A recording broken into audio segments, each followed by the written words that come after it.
In today's episode, I'm going to share with you the 3 worst pieces of food advice for seasoned entrepreneurs and business owners.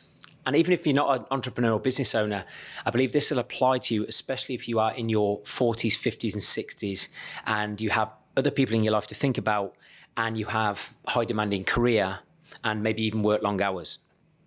It's going to be a super short episode, as the 3 things I'm going to talk about, I've added a lot more context in previous episodes, but I'm very conscious sometimes people just want the information they need and just my top level advice, especially when it comes to food.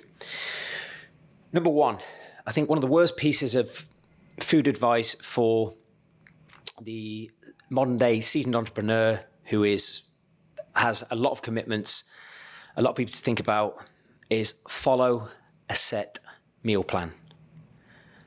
I'm yet to coach anybody who can follow a set meal plan for 52 weeks of the year. This is why diet plans alone do not work. The amount of people that have reached out to me over the years and asked me, does our service give them a set meal plan? And then I've responded, of course, but then I've politely said they don't work. So you need to learn how to eat off a meal plan. As the reality is this, I've said this many times before, there are 52 weeks in a year. That's 104 days that make up the weekend. I'm yet to coach anybody who wants to stick to a set meal plan on the weekend. But that's 104 days.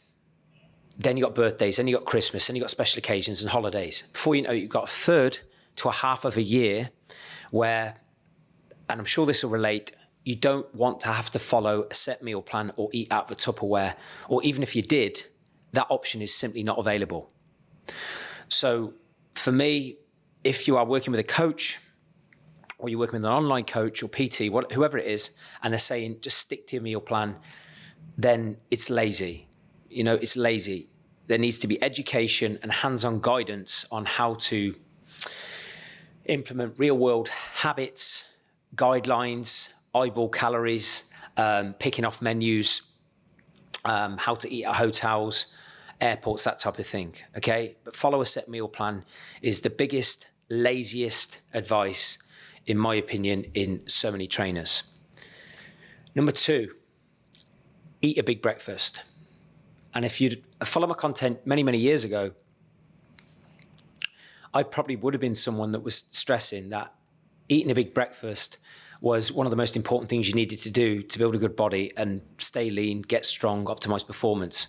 Now, if you listen to this and you are someone who trains with extremely high volume, maybe you're doing even some competitions, then of course you need to have a food management system that has a place for increasing your calories across the day, and that might involve a big breakfast.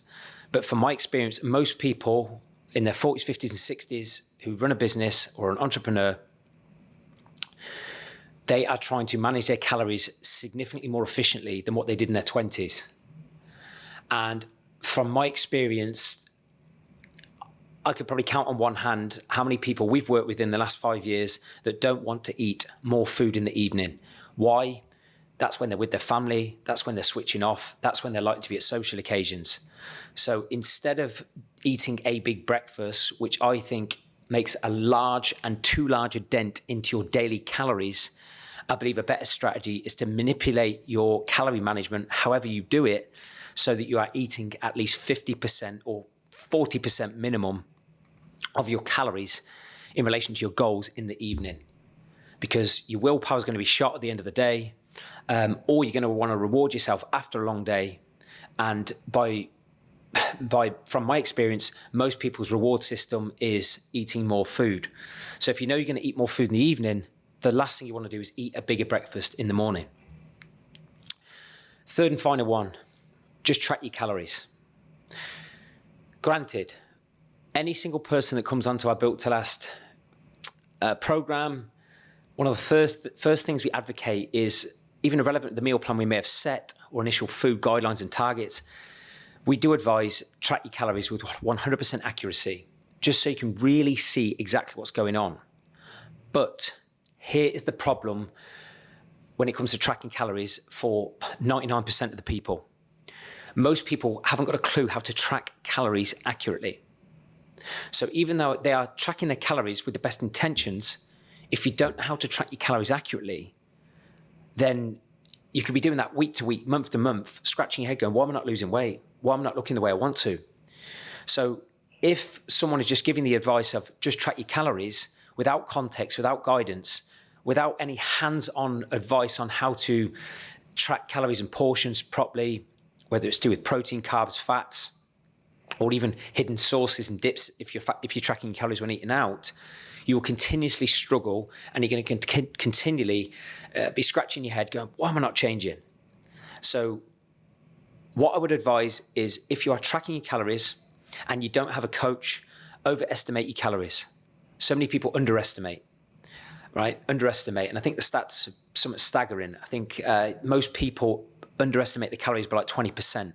Now, if you underestimate your calories by 20% daily, you accumulate that over the week, over the month, that's going to be thousands of calories.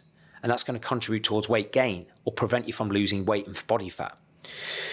Just on that, because it is my last point today, if you are someone who's really, really struggling with tracking calories and you are really frustrated, and you are someone who has tried multiple different diet plans, I have so many free resources, it is untrue, that we use with our clientele to help them manage their food in the real world, that is packed with attention to detail to help our clients with decision making. So if you're listening to this podcast and you're a regular listener of this podcast, I know what works in the real world when it comes to helping people in their 40s, 50s and 60s really get a grip on their food.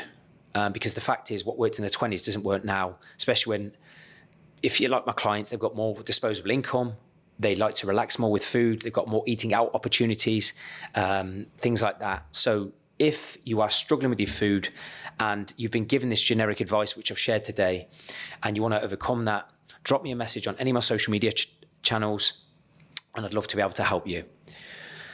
And that's that, guys. So if you hear these three pieces of advice again, and especially if you're hearing any of these from your coach, ask for some context. And if they can't give you that, or they can't give you specific advice to what you need, then look elsewhere. Thank you so much for listening. I told you it'd be a short one, and I'll see you next time.